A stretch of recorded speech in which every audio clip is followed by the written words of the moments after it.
तो दोस्तों आज हम फिर लेकर आए हैं आपके लिए देश और दुनिया की सभी ताज़ा और बड़ी खबरें। आज की सबसे पहली और बड़ी खबर में आपको बताएंगे, उत्तर प्रदेश उत्तराखंड में नहीं होगा चक्का जाम, किसान नेता राकेश टिकैत ने किया बड़ा ऐलान। इसी के साथ अगली बड़ी खबर में आपको बताएंगे, आज 6 फरवरी को चक्का जाम को लेकर टिकैत का बड़ा ऐलान, बोले आंदोलन में हर कोई हमारे साथ। वहीं अगली बड़ी खबर में आपको बताएंगे, राजीव गांधी हत्याकांड केस को लेकर दोषी की सजा माफी पर कौन लेगा फैसला, केंद्र ने सुप्रीम कोर्ट में दाखिल किया हल्फनामा।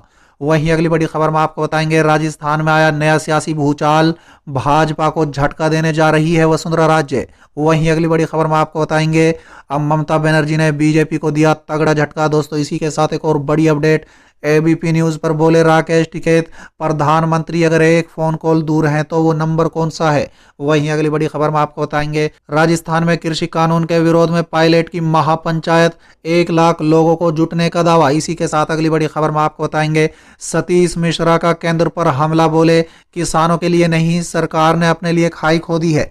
वहीं अगली बड़ी खबर में आपको बताएंगे, कृषि विरोधी 3 कानून भी वापस होंगे और सरकार भी जाएगी, नेता प्रतिपक्ष का दावा। इसी के साथ अगली बड़ी खबर में आपको बताएंगे, मुख्तार अंसारी को यूपी को सौंपने से पंजाब सरकार ने किया इनकार। एक और बड़ी अपडेट, शरद पवार बोले किसान अभी शांति से बैठे हैं, लेकिन प्रदर्शन का दूसरा रास्ता अपना लिया तो देश के लिए समस्या खड़ी हो जाएगी।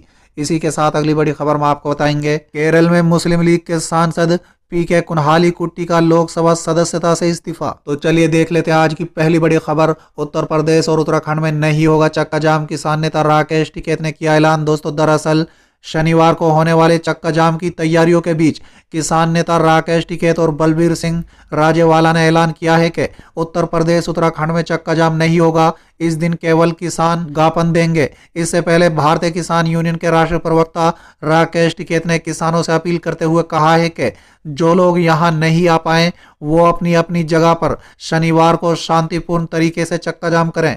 उन्होंने कहा है कि ये जाम दिल्ली में नहीं होगा। वहीं चक्का जाम की खबरों के बीच दिल्ली पुलिस के पीआरओ चिन्मय बिस्वाल ने बताया है कि प्रदर्शनकारी किसानों ने चक्का जाम का प्रस्ताव रखा है।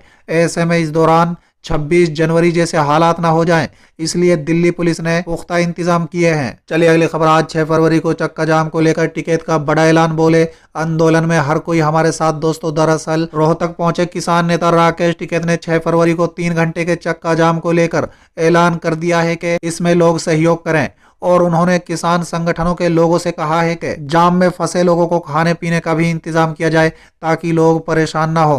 राकेश टिकैत रोहतक जिले के खरावड़ गांव में एक जनसभा को संबोधित करने के लिए पहुंचे थे। दोस्तों बता दें, वहीं उन्होंने सरकार को चेतावनी दी है कि अगर सरकार ने किसानों की मांग नहीं मानी तो भाजपा किसी भी गांव में अपने कार्यक्रम नहीं कर पाएगी। दोस्तों बता दें, 3 कृषि कानूनों को वापस करवाने के लिए किसान आंदोलनरत हैं और किसान संगठनों ने आज 6 फरवरी को पूरे देश में 3 घंटे के चक्का जाम करने का ऐलान किया है। चलिए अगली खबर, राजीव गांधी हत्याकांड केस को लेकर दोषी की सजा माफी पर कौन लेगा फैसला, केंद्र ने सुप्रीम कोर्ट में दिया हल्फनामा। दोस्तों दरअसल देश के पूर्व प्रधानमंत्री राजीव गांधी की हत्या मामले में गुरुवार को भारत सरकार ने सुप्रीम कोर्ट में अपना जवाब दाखिल कर दिया है। भारत सरकार ने अदालत को बताया है कि इस मामले में सजा काट रहे दोषी को जेल से रिहा करने का अंतिम फैसला राष्ट्रपति ही ले सकते हैं। दोस्तों बता दें, सरकार द्वारा दिए गए जवाब के मुताबिक तमिलनाडु के राज्यपाल ने इस मामले में राष्ट्रपति को अपना जवाब सौंप दिया है। राज्यपाल ने अपने जवाब में कहा है कि किसी भी तरह का फैसला लेने का अधिकार राष्ट्रपति के पास ही है। चलिए अगली खबर, राजस्थान में आया नया सियासी भूचाल, भाजपा को झटका देने जा रही है वसुंधरा राजे। दोस्तों दरअसल राजस्थान में एक बार फिर सियासत गर्मा रही है। दोस्तों बता दें, फर्क इतना है कि इस बार कांग्रेस नहीं बल्कि भाजपा के अंतर्कलह की खबरें हैं। भारतीय जनता पार्टी के सूत्रों की माने तो पूर्व मुख्यमंत्री वसुंधरा राजे ने राजस्थान में अपनी ताकत दिखाने के लिए 8 मार्च को अपने जन्मदिन पर भरतपुर जिले में कृष्ण मंदिर और बद्रधाम से यात्रा शुरू करने का ऐलान किया है। दोस्तों बता दें, वसुंधरा राजे ने भाजपा में एक नए प्रदेश नेतृत्व की नियुक्ति के बाद से पार्टी कार्यालय और उसकी गतिविधियों से खुद को दूर कर लिया है। चलिए अगली खबर, अब ममता बनर्जी ने बीजेपी को दिया बड़ा झटका। दोस्तों दरअसल पश्चिम बंगाल में ममता बनर्जी सरकार और भाजपा एक बार फिर आमने सामने आ गए। दोस्तों बता दें, विधानसभा चुनाव को देखते हुए भाजपा ने चुनाव अभियान के लिए रथ यात्रा निकालने का फैसला लिया है, लेकिन जिला स्तर पर अभी तक रथ यात्रा लेकर जिला प्रशासन ने अनुमति नहीं दी है। दोस्तों बता दें, दूसरी ओर हाई कोर्ट में रथ यात्रा के खिलाफ पीआईएल दायर हुई है। चलिए अगली खबर है एबीपी न्यूज पर। बोले राकेश टिकैत, प्रधानमंत्री अगर एक फोन कॉल दूर हैं तो वो नंबर कौन सा है। दोस्तों दरअसल केंद्र सरकार के नए कृषि कानून के विरोध में किसान करीब 2.25 महीने से राजधानी दिल्ली में आंदोलन कर रहे हैं। आंदोलन को लेकर भारतीय किसान मोर्चा के राष्ट्र प्रवक्ता राकेश टिकैत ने एबीपी न्यूज से बातचीत की है। इस दौरान राकेश टिकैत ने जब उनसे सरकार के साथ बातचीत के बारे में सवाल पूछा गया तो उन्होंने कहा है कि अगर प्रधानमंत्री नरेंद्र मोदी एक फोन कॉल दूर हैं तो वो नंबर कौन सा है। चलिए अगली खबर। राजस्थान में कृषि कानून के विरोध में पायलट की महापंचायत, 1 लाख लोगों को जुटने का दावा। दोस्तों दरअसल कृषि कानून के खिलाफ दिल्ली में किसानों का आंदोलन जारी है। वहीं राजस्थान के दौसा शहर में शुक्रवार को विशाल किसान महापंचायत का आयोजन किया जा रहा है। दोस्तों बता दें इस रैली में 1 लाख किसानों को बुलाने का दावा किया गया है। दोस्तों बता दें यह आयोजन राजेश पायलट स्टेडियम में होना है। इसमें जुटने वाली भीड़ को सचिन पायलट की शक्ति परीक्षण के तौर पर भी देखा जा रहा है। दोस्तों बता दें सचिन पायलट शुक्रवार को यहां अपना दम दिखाएंगे। चलिए अगली खबर। किसानों के लिए नहीं, सरकार ने अपने लिए खाई खोदी है। सतीश मिश्रा का केंद्र पर बड़ा हमला। दोस्तों दरअसल राज्यसभा में बीएसपी सांसद सतीश चंद्र मिश्रा ने दिल्ली बॉर्डर पर बैरिकेडिंग को लेकर केंद्र सरकार पर हमला बोला है। दोस्तों बता दें सदन में सतीश मिश्रा ने कहा है कि आपने किसानों के प्रतिरोध को दबाने के लिए खाई खोदी है। आपने ये उनके लिए नहीं किया बल्कि अपने लिए किया है। आपने उनको पानी और बिजली की सप्लाई काट दी है, यहाँ तक कि उनके टॉयलेट भी हटा दिए हैं बिना ये सोचे कि महिलाएं भी वहां पर बैठी हैं।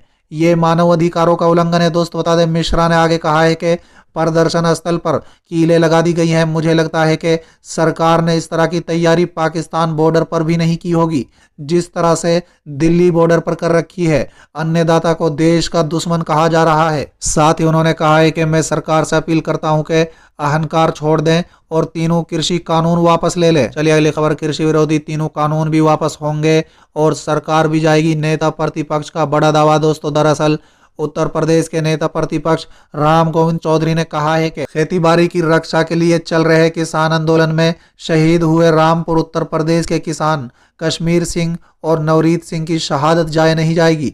इसकी वजह से खेती बाड़ी विरोधी तीनों कानून भी वापस होंगे और उन्हें लाने वाले अंबानी और अडानी के दोस्तों वाली सरकार भी जाएगी। उन्होंने कहा है कि इसे लेकर योगी सरकार की तो उल्टी गिनती भी शुरू हो चुकी है। चलिए अगली खबर। मुख्तार अंसारी को यूपी को सौंपने से पंजाब सरकार का इनकार। दोस्तों दरअसल पंजाब सरकार ने रूपनगर जेल में बंद विधायक मुख्तार अंसारी को फिलहाल उत्तर प्रदेश सरकार को सौंपने से इनकार कर दिया है। दोस्तों बता दें जनवरी 2019 से अंसारी पंजाब की जेल में है, जहां उसे जबरन वसूली मामले में नामजद किया गया था। यूपी सरकार ने सुप्रीम कोर्ट से याचिका दायर कर कहा है कि अंसारी को अनुपस्थिति के कारण यूपी के मुकदमों की सुनवाई नहीं हो पा रही है। चलिए अगली खबर। शरद पवार बोले किसान अभी शांति से बैठे हैं, लेकिन प्रदर्शन का दूसरा रास्ता अपना लिया तो देश के लिए समस्या खड़ी हो जाएगी। दोस्तों दरअसल राष्ट्रवादी कांग्रेस पार्टी के प्रमुख शरद पवार ने किसान आंदोलन पर बयान देते हुए कहा है कि किसान अभी तो शांति से विरोध प्रदर्शन कर रहे हैं, लेकिन उन्होंने कोई दूसरा रास्ता अपना लिया तो देश के सामने बड़ा संकट आ सकता है। किसान आंदोलन पर बोलते हुए शरद पवार ने केंद्र की नरेंद्र मोदी सरकार पर भी जमकर निशाना साधा है। दोस्तों बता दें पूर्व कृषि मंत्री और एनसीपी चीफ शरद पवार ने कहा है कि किसान दिल्ली की सीमा पर फिलहाल शांति से बैठकर प्रदर्शन कर रहे हैं, लेकिन अगर अपने विरोध प्रदर्शन के लिए शांति का मार्ग छोड़कर दूसरा रास्ता अपना लिया तो राष्ट्र को एक बड़ी समस्या का सामना करना पड़ेगा, जिसके लिए भारतीय जनता पार्टी की सरकार जिम्मेदार होगी। दोस्तों साथ ही शरद पवार ने कहा है कि अगर किसान कोई दूसरा रास्ता अपनाता है तो भाजपा सरकार को इसकी जिम्मेदारी लेनी होगी।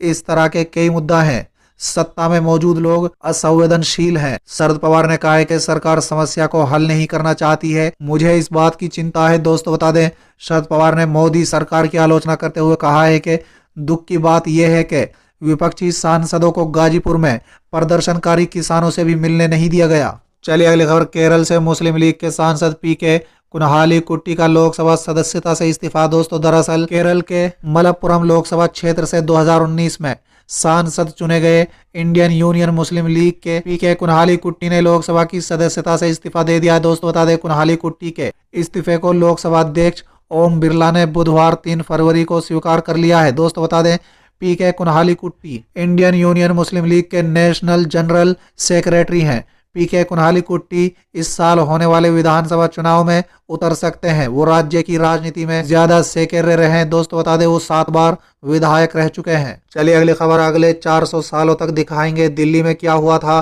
राकेश टिकैत बोले यहाँ की कीले ख्वाब के ऑफिस में रखेंगे। दोस्तों दरअसल किसान नेता राकेश टिकैत हरियाणा के जींद में आयोजित महापंचायत में शामिल हुए।